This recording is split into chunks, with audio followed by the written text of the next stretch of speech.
Moi, ce que j'ai essayé d'expliquer, c'est que, en fait, la pédagogie Montessori, elle convient à pratiquement tous les enfants et que les professeurs des écoles sont très en demande puisque au-delà de mes écoles, j'ai un organisme de formation Montessori où on a formé plus de 1400 professeurs des écoles pour les écoles publiques qui financent eux-mêmes leur formation. Et pour les écoles privées sous contrat, ils ont un organisme de formation qui finance, mais ils sont très très en demande.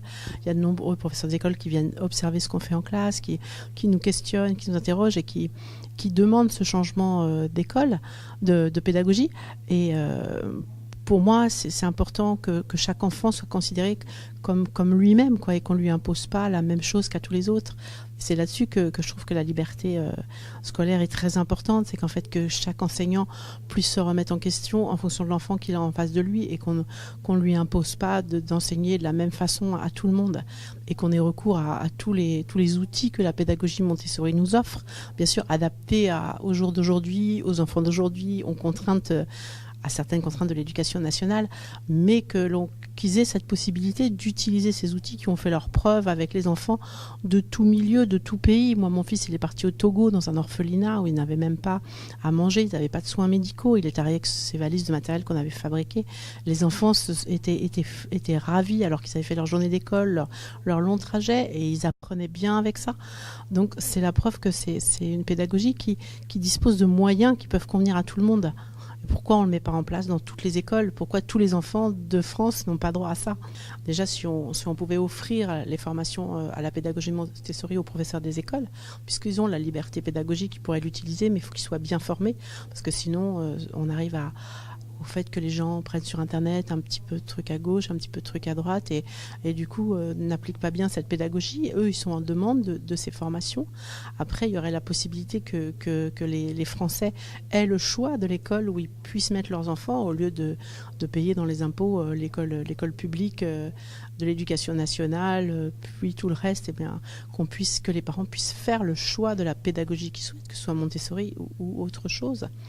Après, il y a le travail que j'ai essayé de faire auprès des communes, parce qu'il y a des communes dont les écoles ferment et qui m'ont fait la demande d'installer la pédagogie Montessori pour le public.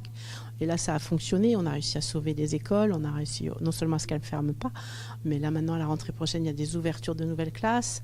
Donc, il y a plusieurs façons de le faire, je pense. Dans nos sessions de formation, on a de plus en plus de professeurs des écoles. Pour moi, le changement, il va venir du terrain. Il viendrait des professeurs des écoles. Mais il va quand même falloir les aider un petit peu parce qu'il faut qu'ils financent leur formation. Il faut qu'ils financent le matériel. J'ai même vu des professeurs des écoles prendre des crédits pour acheter du matériel Montessori pour leur classe. Donc, c'est vrai qu'il y a des gens extraordinaires dans l'éducation nationale, mais on ne peut pas tout leur demander non plus.